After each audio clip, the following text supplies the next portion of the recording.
Hey, g'day everyone, Andrew here, Real 4x4 Adventures, coming to you from Arkaroola here in South Australia. Now, when you come to Arkaroola, there's a couple of different options on where you stay. You can stay in the campground, which is where we are staying. And there's also the village, which is just over there, where they've got a range of accommodation there too. And then there's some other camping as well. For the purpose of today, we're going to be having a look here in the camping area and talking about some of the facilities and what else you can do while you're here at Arkaroola. But firstly, look at that. Now when the sun's on it, it looks absolutely stunning. We actually walked up this one this morning. It was a really good walk. It's pretty hot here at the moment, so probably should have walked up a little bit earlier, but pretty amazing view of the village, the campground area here, and just in general. There are a heap of hikes you can do around here. There's amazing geology. There's some good four-wheel driving if you want to go and explore parts of Arkaroola as well. Of an evening, they also have some astronomy tours that you can do. There's also some scenic flights that they can organise, some tours of their own around the property. Yeah, so there's a fair bit to do.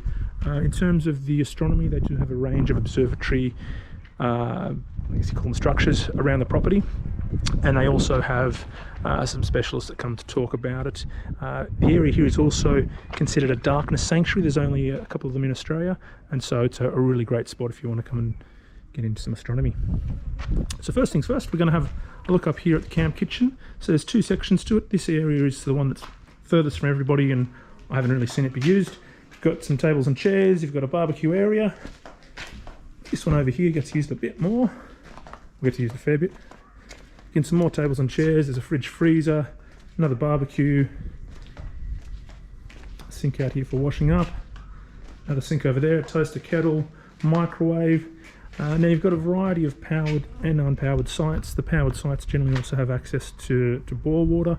On the property here, there's bore water or drinking water.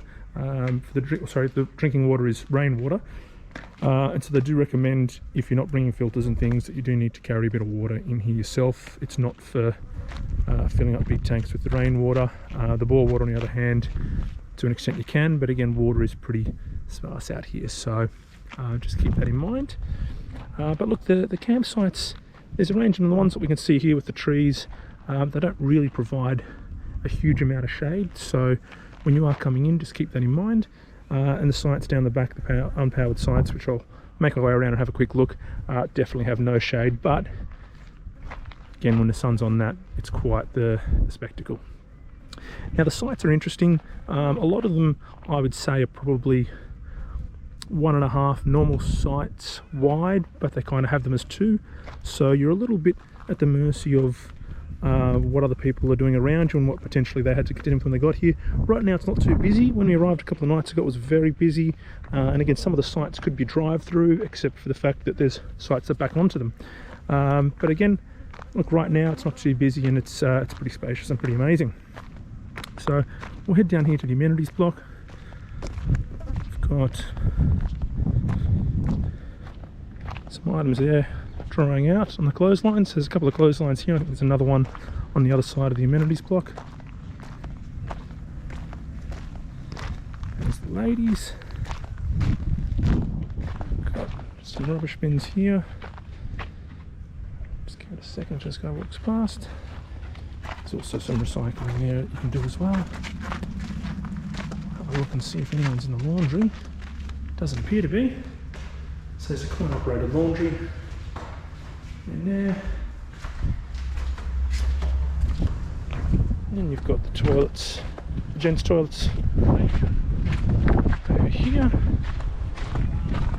Again, another clothesline.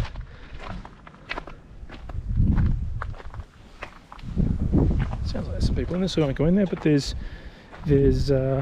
probably 9 or 10 toilets and then 9 or 10 showers, so there's a fair bit of space there. Takes a fair few people. We've got a phone box here. See, there's our site. We're getting ready to go tomorrow. As you can see there, unless you were walking straight out of your van, yeah, it's a little bit tighter. You'd be pretty close to each other if you had another person there that pulled up. The ground's a little bit tough for pegs, just as a heads up. Again, you've got plenty of little fire spaces around. I'm going to walk down here so we're not looking too much at people.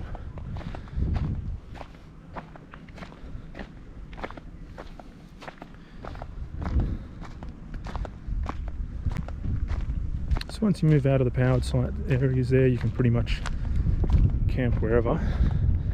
And again, if you've got your own, if you've got a good power system or don't need too much power, you can camp with some pretty spectacular views. It is pet friendly here. Pets aren't allowed into any of the buildings though, and they do use baits, so you have to be really careful. But we've got our puppy dog with us. There is a swimming pool over there at the village. Again, about 5 minutes walk, a little over 5 minutes walk. It is pretty cold, except for summer, I'm told. One end's very deep and the other's not too bad. But look, today after our walk, we were getting in there regardless. So, if you look here, again, unfortunately the light's not doing the best thing by us right now, but the campsites are all have pretty amazing views. If you're not in the powered area there, it's very spacious, or if there aren't too many campers there, it's very spacious too. But when you get a lot of people in, as they did over the weekend when we first got here, it does get a little bit close. But again, you're not here. This isn't the place that you come and just sit in your camper. During the day, you want to be out there either looking at the amazing landscape, hiking, four-wheel driving, or doing something exploring. It's not the flop and drop sort of campsites like others that you have out there. But yes, this is the campground area at Arkaroola. Powered and unpowered areas.